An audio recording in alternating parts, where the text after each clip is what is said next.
Welcome everyone to Dragon Quest FM, where we talk about and obsess over Dragon Quest. I'm Austin, I'm BJ. and this week we're back, just like the Ah, dinosaur movie from the yeah. 90s, except this time, unlike the dinosaur movie from the 90s, we're going to be talking about Dragon Quest 7. Wow, that's a big circle. That was that was a It road was. trip that was going up to here, took a big off ramp here, and then came back right back around. I, I don't know if you could see the look on my face, but I kind of lost it for a minute, and I was like, I got this.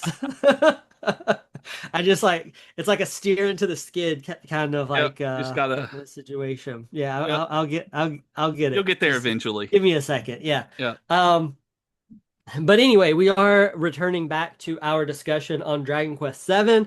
yep. There are going to be a few spoilers in this episode, but not a whole lot, and mostly related to like early to mid game because BJ's still playing the game, and I don't want to Mhm. ruin things for him either. So, like if you have played DQ7 Reimagined already, or at least have made it through like gotten at least like all the party members, I don't think you're going to be spoiled by anything, because this week we're going to be talking about characters and vocations and just kind of some tidbits like that. um, but we also have a giveaway that we're doing right now for PAX East, Yeah. which I'm going to let BJ tell you guys about because he's way more rehearsed in this than I am. So if you guys look in the description of this post or video, we're releasing this a couple of days early for this specific reason. We're partnering with PAX East to be able to give away up to 5 4-day passes to the event. And so all you have to do is go through, do the follow and like thing. It's a Gleam account entry, just like you always see everywhere, but that is the easiest. At the end of the week, we will be going through it. The winners will be chosen randomly. I'll reach out to you, get your information. I'll need your legal name and your legal last name, first name and last name, so that I can give it to the people at PAX, and then they will be in touch about your pass that you won. So we're drawing the finalists, and then they're gonna follow up after that. So we're not the ones actually giving that away. They're coming directly from PAX. But you can go. There are 8 or 9 different ways to enter. If you go to the link in the description, and good luck. It'll be awesome. I'm really excited for PAX East to have contacted and reached out so that we could do this and help some of you guys see some early video games. Yeah, I mean it's a cool prize. It's like I think the 4-day passes are like $260. So Yeah, like um, 257, something like that. I see. Yeah, 260. So it's a good prize, yeah, and it's so in like Boston, Massachusetts this year. I think it's always in Boston. So if you're around the area, especially, it's something to consider. you could go to Boston. You Aston. can you can park the car in Harvard Yard. Yep. And we're sorry. We're gonna apologize, and I'm just gonna apologize in advance for anything that we say that has to do with No. Man, we're both from the South. Do you know how much people make fun of That's our true. accents? Like, no. I get to make fun of whoever's accent I want. That's We're true. That's true. we We do get the we butt have end of Southern every joke. accents, which are like, yeah, it's like the worst accent to have. It's like the one that everybody, anytime you're doing like a stupid person on TV, you Yeah, he's give them a like, "Oh, Southern I'm accent. so southern." Yeah, and so I'm not gonna apologize for my Boston accent. I think it was pretty solid. Uh, all right, so cool. So Dragon Quest VII. Right. Now, if you are playing Reimagined, you might have noticed that a couple things. One of the biggest things that I've kind of been sitting on for the last few weeks, because I didn't want to spoil it for anybody yet, that I thought was kind of cool is that you get, it's gonna take me a minute, Aisha Yeah. first instead of Sir Mhm. Mervin, which was kind of cool because it got me to like really like play as and get to know Aisha a little Yeah. bit. I say it's going to take me a while because like honestly, I I've never heard her name pronounced, Yeah. but also like until this game came out, I had never even noticed that I in her name. Like she was just Really. Ash to me. It was Yeah. Ashe. I even went back and looked. I was like, did they change her name? Yeah. Um, from the 3DS one. Right. But no, I just Huh. apparently never noticed the I in her name. And so, Uh, but then also I've never heard it like pronounced, with voice yeah, acting. And so Aisha really took a while to get, I get took used to for you because you're used to to the name. Ash. Yeah. Yeah. But I thought it was cool that you get her so early on, Right. in the story. And I actually used her because typically, you get her like so late. Like I have a Yeah. party at that point already. And you've And established their jobs, you've been working them exactly. up. And at that point, it's just like, well, I can introduce this new character and build them up, or just kind of stick with the ones that I've already been spending and developing spending time with and developing. Yeah, and I mean she's a cool character, It's like okay, like she's a descendant and everything of Kiefer, and like there's just like all this cool stuff about her, but it's like because she comes so late, and there's several games that are like that, Yeah. um, like just in RPGs in general, where like you get the character so late, I just feel like you can't enjoy them. Terry in DQ6 is one of those where it's like by Mm, the time Terry actually joins your party, it's like I have a party. I fought Terry like 17,000 times already. And yeah. then when he actually decides to join me, it's just kind of like, man, I like don't have And a space lot of for you. I'm like times, attached to people. it is because they're villains at some point and then they join. Hmm. Where a lot of times it's because they have their face turn, and then it's interesting because like Magus in Chrono Trigger's the same way, where you're already established, but he's cool enough that you start playing as him. But yeah, a lot of times it is much later in the game where you already have your party that you're used to dealing with, and a lot of Hmm. times it is because of them being bad guys. So Yeah, so like them switching that a little bit, I thought that was kind of cool. The downside, I guess, to that is that Sir Mervin, like did not use him at all. I mean, there's the yeah, section that exists like in the previous iterations too, where like you have to run around on your own as Sir Mervin for a little yeah, while, um, which I know you haven't gotten to yet, but I feel like that's yeah. not a spoiler since it But happened in in the the other in game. the old game, yeah, Yeah. Um, and so like, I played as him there and everything, but it's kind of like in Reimagined especially, it's like he joins your party so late and then he's out of your party for a huge chunk even later right, on, where it's like Sir Mervyn just does not I feel like have the impact in Reimagined that he has right, in like the other games. And for me that was fine because I've played the other iterations. I kind of know, how all of that right, goes down. So for me, it wasn't a huge deal. And I still feel like Sir Mervyn was a part of DQ7 Reimagined. But yeah, like also at the same time, I'm like, how attached would I be to that character if I had only ever played Reimagined because yeah, of how little he's in it? Especially considering just what a like much yeah. shorter game this one is. Yeah, because they've streamlined so much with this one and making it not take 130 hours or whatever the PS1 one took, or like I think it was 70, 80 that I ended up finishing with the Mhm. 3DS. So you do have significantly less time with some of the characters. You do, yeah, and I think that's really, I think, the biggest problem I have with Reimagined as a whole is that so much of the actual gameplay has been streamlined Hmm. that I do feel like we've lost something with this Uh one. Like, I kind of I don't want a massive remake divided up into three parts or whatever the way they yeah, have with Final God Fantasy no. VII. Like I don't want something like that, but like traditionally, like if a remake happens, like I expect there to be more content, Rather than and this less, that wasn't and cut so much.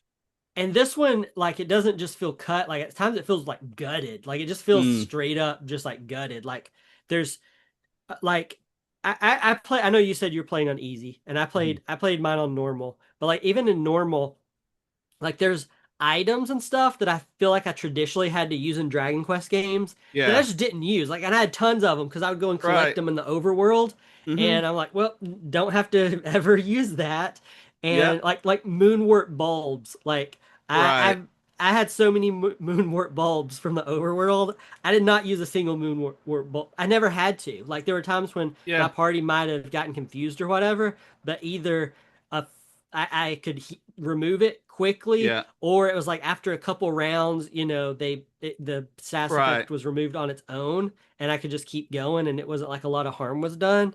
And I don't know, like I do feel like something has been lost here. Yeah, I mean, I can totally see that. Like in easy especially, like I've paid no attention to any of the like status effects and items. Like it hasn't even been a concern at all. Where it does come, you have to actually pay attention to that even when you're playing in a normal mode. I am interested to hear once you get to like the like I guess like third tier vocations. Yeah. Once you get there, I'm interested to know if you ever actually have to grind Oh yeah. for With the points, extra points that because I didn't have mine set to get the extra um points from it, but mm, because of the like moonlighting that was added, yeah, like I felt like I was like 3DS, first time I played 3DS, for example, like getting like the hero and like I think it was called God Hand then, maybe that was on yeah, PS1 version, but anyway, it's called like Champion, I think now. yeah. Um, or maybe I got that reversed. That's hero instead of God Hand. But anyway, the one that like the hero Yeah, uh yeah, yeah. could That's get, exclusive to them. and like I feel like on 3DS and then PS1 too, like I got that toward the end, and then I I got it just in time, right? Like I like to master Right. the vocations, and it's always made DQ7 as a whole, like the final boss stuff, be really easy because of how much I've like grinded and mastered vocations and done all this stuff. I've never really had an issue with DQ7 like in game. But with this one, like in using moonlighting, I feel like I had like everybody in the class I wanted them to be at way early on. Right. Like for reference, this is a slight spoiler, I guess, so maybe skip ahead 30 seconds. But if you played the other version that's not, you know how in DQ7 you face Orgodomir like the first time, and then you beat him, and hmm it's kind of like the psych out where Oh like you meet the yeah. Almighty, and then you play for another like 30 hours. Yeah. Um, so in this one, it's set up the same. It's just instead of playing another 30 hours, you play like another like five. Five or But six, yeah. but like for reference, like I think that I had maxed all my vocations by the time I met Orgodomir the first time Oh, in this one, in in, Reimagine. in Reimagine. Like that's how early, like I was just set, and Yeah. so it really made the like later game right there honestly boring to me, Oh. because like gathering the spirits there at the end is like Yeah. always my like one of the Least favorite. highlights Oh, was it a of highlight? Okay. yeah, I like doing it. I like going around and meeting the four spirits Mm. and everything. I think the designs are really cool. They look really cool and reimagined still. It's kind of also the most Final Fantasy any Dragon Quest game has ever felt. Kind of true. Yeah, I can see that. Like both of the designs, but just having to go Yeah. over to like do the elemental stuff. But I really like that part of it. But this time around, it was like I didn't really have vocations I still needed to get up. Like there were vocations I hadn't mastered, but like, I knew, okay, my hero is the hero. Okay, Yeah. like Ruff is a champion, and Aisha is a champion, and Yeah. Maribel's gonna be a sage, and Right. then I had moonlighting classes behind those, Yeah. and like I just I don't know, it really did kind of make the last few hours of this game a Yeah. little sad for me because I felt Oh. like I had nothing to do. So I really want to hear on easy how Yeah. fast you get to that, and if you ever have to grind, because I did have to grind a little bit, but Right. then probably around the 20-hour mark, I was like, oh, I actually don't think I have to grind. Like I'd been Yeah. grinding, and then moonlighting gets introduced. Yeah. A little bit later on after you've gotten used to classes a little bit, and then after the moonlighting was introduced, I was like, oh, I really don't have to grind, and I just went with it. And I think I'm gonna end up, well, the way that you're describing it, I don't think I'll have to grind at all once I get further in onto the different tiers, because even like at the beginning of it, I still mastered the original like vocations well before I got to All Trades Abbey. And that was Yeah. something that you and I had talked about early on that you specifically didn't do, was making sure, because the points actually felt like you were doing something, where I'm battling before All Trades Abbey, and it's just like, well, cool. I mean, I'm leveling up, but the vocation points, like, well, I really did kind of just waste, not waste, because I'm still getting the abilities and everything, but it doesn't feel nearly as good without the progression bar there, because they don't have any other tiers to go into. Yeah. I think it kind of is what it is. Like I think if you really sat down with it, like I think not you, but like the Right. royal you. The um collective you out there. um like I think if you like really sat down with it, like this is a game that like reimagined, like you could beat in a single weekend. Like and Probably. especially on easy, like I think you could probably beat this in 20 hours. I mean, I did like the side islands Hmm. and and other things was playing in normal and still managed to get it in around 40, Yeah. 45. And like I was not rushing by any means. And like honestly, I think I was taking longer than I should have. And at some point it really dawned on me, like, wow, this game, I kept expecting it to get more complicated and more Oh, difficult because yeah. of playing past versions of the game. And then it never really did. And so like at some point, like it just kind of dawned on me, like Mm. I can just play this game, and don't have to Huh. think as much about like constantly, grinding for gold to make sure I have the best sword and the best Right. shield and stuff like that. I can just get that stuff as I need it. Um, Whereas like I wanted to play this game, and maybe that's why, and maybe I should have set it And in Draconia Quest. yeah, Maybe like maybe so. Draconian in this one is more just like the standard difficulty of DQ7 Could be, from like because I past mean, versions. easy is way easier than any of the others. Like that, I've put it down. Like putting it on, doing extra damage, and like I said, I didn't do them having less hit points or anything, but like just everything about it has been so much simpler than the others. Like Draconian Quest, and from what you've said about the regular Dragon Quest, Draconian Quest might be what we're used to in terms of like DQ11 difficulty. Yeah, yeah, I'm not sure. It's just if like the game feels, but even compared to like easy mode in DQ 1, 2, and 3 Hmm. remake, Yeah, right? Like DQ7 is way easier in normal, and yeah, from my it brief is. time playing it on easy and toying around with it, like just easier overall. Yeah, Um, it which totally is. Like the game itself is an easier experience than going through any of the one, two, or three remakes. and some of that might just be that, the original game came out in 2000 and not like 1986. Yeah, yeah. And So what they're but remaking is an easy, quote unquote, easier game than the one that came out in '86, yeah. just by nature Um of it being released later. yeah, for sure. Um I also don't know how I feel. I'm interested to hear your thoughts on this. How you feel about the quest markers being up, because this is apparently a Uh, very contentious thing because they don't allow you to remove it in this one. It's yeah. always going to be up. And it's apparently a very contentious thing with a lot of people. Does it bother you that that's always there? Nope, I like it. I got so used to having those kind of things in like Final Fantasy 14 and MMOs and World of Warcraft that I don't even think about it. That was something like that on there. I'm like, oh yeah, I'm playing an RPG. It tells me where I'm going. Like I like stuff like that, because Mhm. at this point I'd get frustrated if I get lost. And like I probably would have gotten irritated at it 20 years ago, that the way that I played RPGs at the time. I probably would have been like, I don't want this. I want to actually explore the world. And now that time becomes much more of a crunch, it's like, well, I know I need to go over here.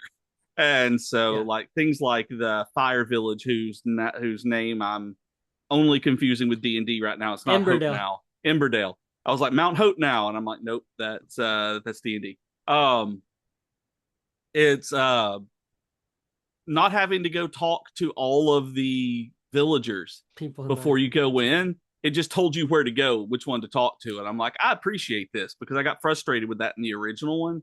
and just stuff like that, like going out in the world. It's nice knowing where I need to go sometimes. And I Yeah. take detours. Like I'll go somewhere else on the world map than I should. It's like you go over here. Oh, I'm going to go over here on this island and explore in these areas or whatever. But knowing that where it goes doesn't bother me at all. Did it you?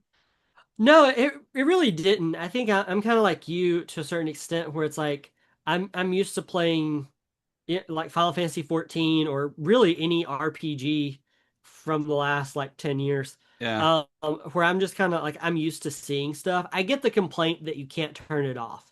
Like Right. you I could do with the get other that. with the Urgent Trilogy remakes, there was the ability to turn it off. So if you wanted to just go in kind of more true to the original experience and wander aimlessly for 12 hours, you Hmm. could do that. And so like I get that for some people they would want that turned off. It didn't really bother me, and also like there's still plenty of times in the game where like you have to figure things out for yourself. Right. Like there's a section, early on where it's like you have to find the trap door, and it doesn't just explicitly tell you where the trap Yeah, door this is is. the Like trap door. you have to remember what the person told you and go over to the right tree and do all Right. that kind of stuff. Then there's also stuff like if you don't find all the fragments that you need. And I had Yeah. to use this a few different times. You go and you talk to the little dingus. I can't remember his name, but the little guy that's right there. I can't And remember his name you, either. Oh and, my and God. and he gives you some hints if you need Uh hints. huh. And it's like you have to go back, but they're not actually shown as like exclamation points on the map or Hmm. anything. They do show up as fragments on the map, but then you have to like kind of figure out Right. where to where to go and stuff Where like in that. that And area you have to go and what you need to do to get it. yeah, so it's not, I don't feel like it is quite as like as handholdy as it could be, because there's still Yeah. times that you can get stuck, and I did. And like there was one time especially that I got frustrated in, where it's in the town that you go to in the past, where like Shark Eye has left Mm. and all that stuff. And I was there, and you can very distinctly see that there's a fragment on the pier outside the Uh huh. house. Right. You go in, and there's a bookshelf in front of the house, and you go and stand at the bookshelf, and it's like there's a bunch of books here, and you can see a crack on the other side Right. or whatever. And I was like, that's weird. I was like, maybe I have to play through this story section, and then Right. somebody will come in. Somebody will open Well, it up or I played through the section and nobody moved the bookcase, and I was like, that's weird, but I'll just keep going. yeah. So played through the story more, got out, and I got to a point where there were no fragments for me to advance the story anymore. Huh. And so I talked to little Little dingus up dingus. there at the Shrine of Mysteries, and he mentioned, going back there. I was like, man, that's the one I need. I think it was a blue fragment. I was like, that's Right. the one I need in order to get this. And went back, I talked to a bunch of NPCs, couldn't figure it out. The game is not out yet, so it's not like I can Google how to do this, Right. right?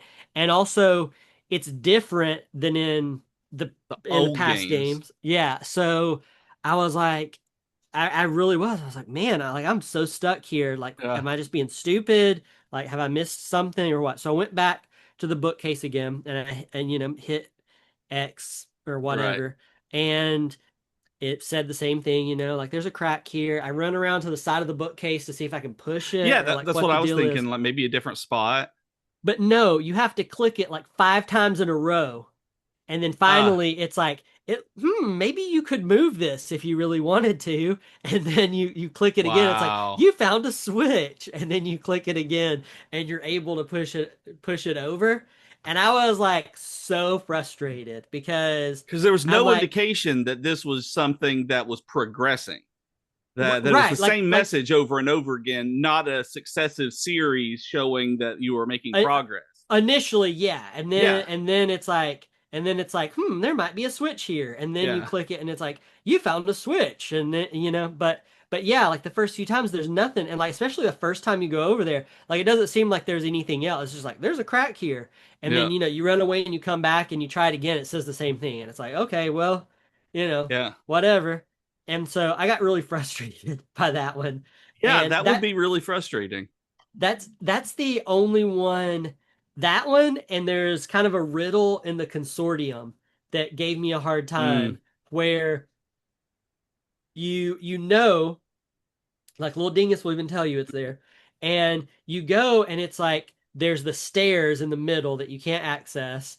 And you go up and right. talk to the person on the top of the stairs and they tell you a little riddle. And you go back down and there's like a statue and it's like, Hmm. this could be guarding something. And you go outside and it's like this door is locked from the other side. And so it's like you know that there's like Yeah, something here to do, right. and that one was frustrating too. But other than the consortium and the one in the Watertown, I I didn't really have trouble, but like there Yeah, are definitely moments. All this was to say there are definitely moments that like the game doesn't just straight up like put an exclamation point there and right. you just go. It's not You just walking walk A to over B. and click on this. Yeah, you still have to figure some things out for yourself. And so for me, that was a good balance, Right. where I was like, okay, cool. I see that I need to go over to that town instead of Yeah. spending 3 hours in this town talking to all the Right. NPCs trying to Exactly. figure out what to do.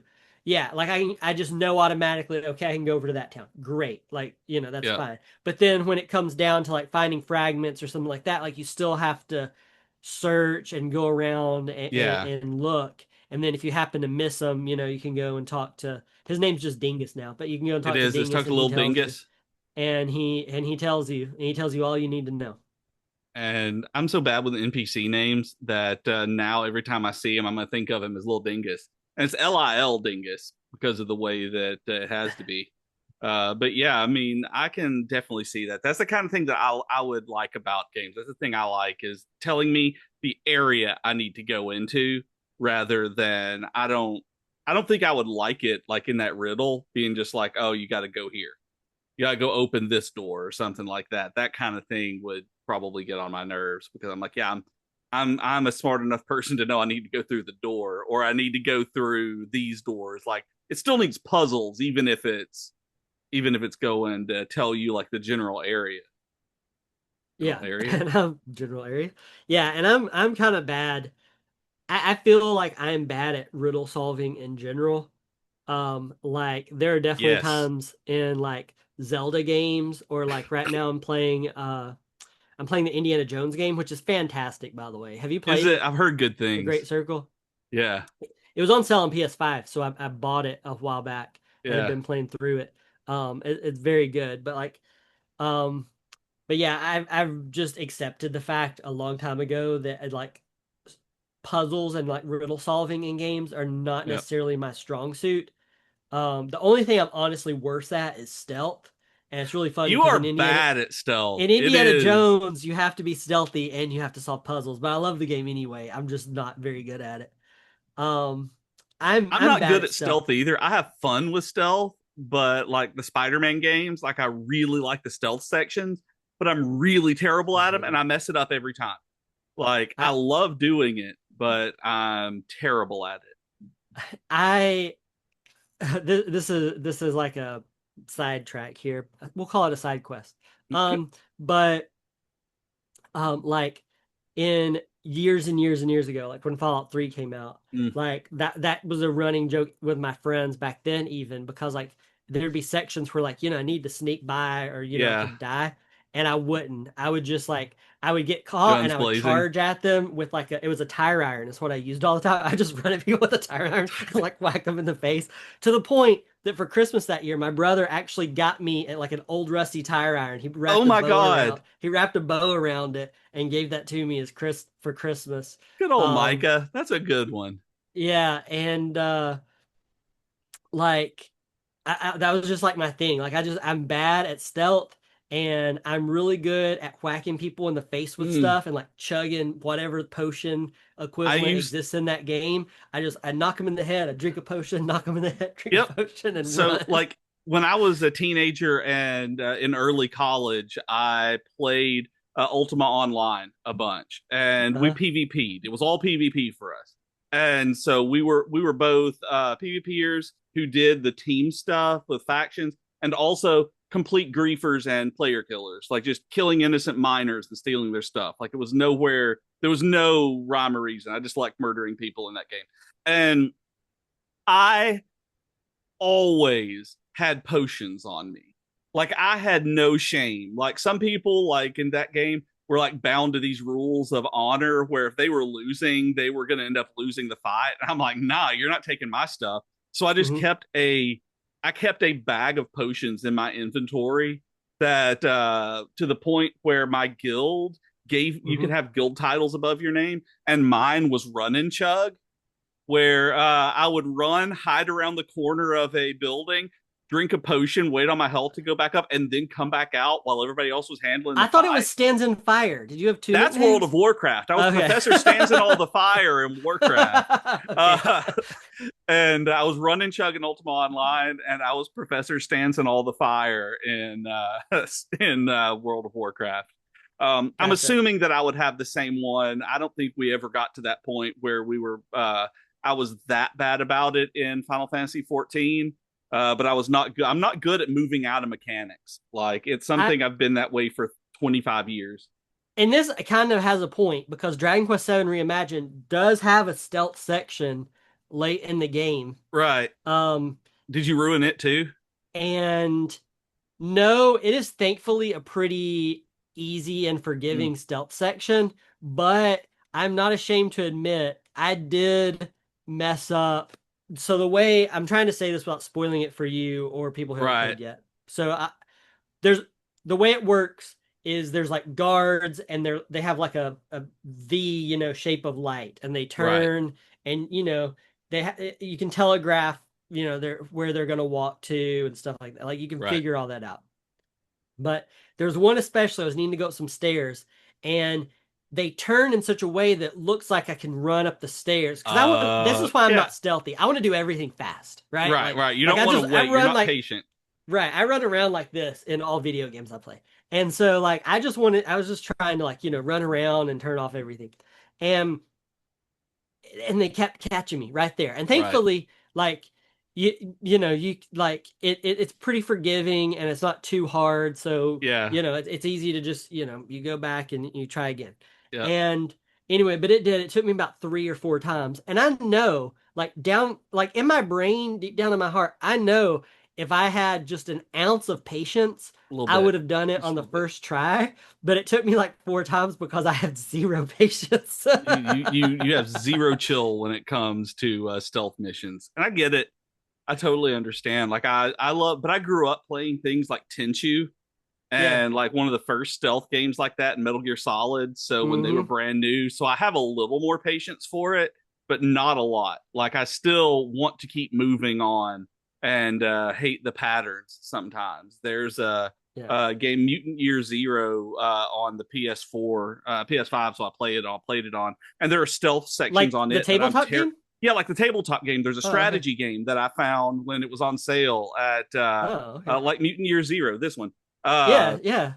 you play as that duck, and that you get to play as that duck and that warthog right there as the Really? I'm pointing in the back. Yeah, like it's on I've PlayStation. never. It was like Oh, $5 when I grabbed it. Like it's I'll have to really look this cool, and up. there's a couple of stealth sections that I messed up so hard every time because I didn't want to wait on the patrol. I couldn't get the Mhm. patrol right when I was doing it. It's like a turn-based like Vandal Hearts Final Fantasy Tactics strategy game in combat, Oh, yeah, and that's you run cool. around like just a normal RPG world. It's really cool. It's really Also, good. now everyone knows that you play as a duck and a warthog as a selling point to me because you just told me that. I was like, oh, I'm going to have to check this out. Yeah, like it's really cool. Like Like, say less.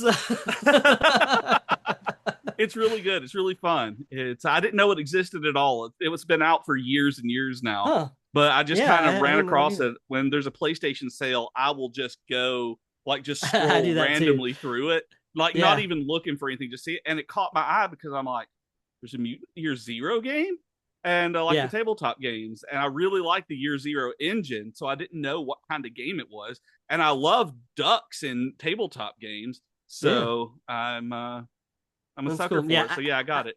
I do the same thing. I just scroll, even though I like have plenty of other Yep. games to be playing at the time. Yeah. I do it, yeah, just because it's a sale, and I'm like, I wonder what Uh huh. cool things I'll find. But Yeah. then And then I'll see sometimes you get something Mutant like Year Zero, and sometimes you yeah, find Indiana Jones on sale, and then you get to play them and have exactly. fun. You get like a 4.99, 5.99 game you had no idea that existed, and it's like I'm not gonna let this go past. So So before we run out of time, and speaking of tabletop stuff, you actually have something related to this as some shameless I do. self-promotion you I wanted to talk have about today. shameless self promotion.